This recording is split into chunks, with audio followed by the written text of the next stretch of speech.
There is a specific kind of person the culture does not have a good framework for. Not the person who is lonely and wishes they were not.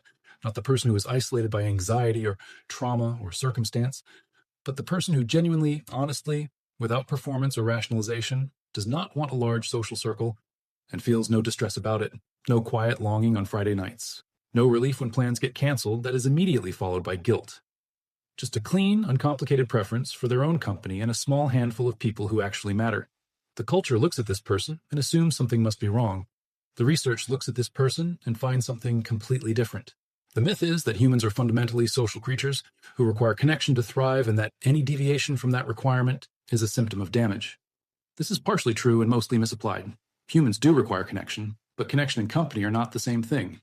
And the number of people required for genuine connection is far smaller than the culture suggests, and far smaller than most people are comfortable admitting.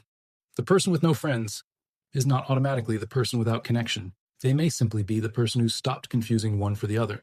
The first reason some people have no friends and feel fine about it is that they stopped maintaining connections that had already ended in every meaningful sense. Most friendships do not end with a conversation. They end with a gradual fade. Fewer texts, longer gaps, interactions that become increasingly performative until both people are essentially maintaining the appearance of a friendship without the substance of one. Most people keep these shells alive out of guilt, habit, or fear of the social judgment that comes with admitting the friendship has run its course. The person who feels fine with no friends has usually just been more honest about this process. They let the shells fall away instead of maintaining them. And what looked like a shrinking social circle was actually a clarification, the removal of connections that had already ended, leaving only what was real. The second reason is that they recalibrated what connection actually costs. Genuine friendship, the kind that is actually nourishing, actually honest, actually worth the investment, requires significant time, emotional energy, and cognitive attention. It requires showing up when it is inconvenient. It requires being known in ways that are sometimes uncomfortable. It requires a level of mutual investment that most casual friendships never reach. The person who has no friends and feels fine has often made a quiet calculation that the energy required to maintain a large social network, most of which never reaches the depth that makes it worth the investment, is better spent elsewhere, on work that matters, on solitude that restores, on the 2 or 3 relationships that actually meet the standard that makes connection feel like connection rather than obligation. The third reason is the one most people will not say out loud. Some people have no friends because the available options did not meet the standard they were not willing to lower. This is the reason the culture is least comfortable with, because it sounds like arrogance. It is not. It is discernment. There is a meaningful difference between someone who is alone because they think they are better than everyone and someone who is alone because they have a clear and honest sense of what they need from connection and have not yet found it in sufficient quantity to build a large social network around. The first is ego. The second is integrity. And the person who has spent years lowering their standard to avoid being alone, pretending that surface-level connection is nourishing, performing interests they do not feel, maintaining friendships that drain more than they give, knows exactly what the alternative costs.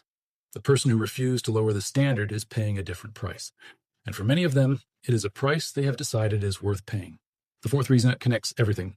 Some people have no friends because they changed and their former social circle did not or could not change with them.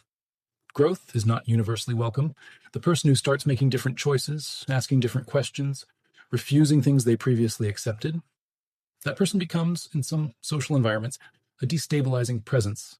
Their growth implicitly challenges the stasis of the people around them.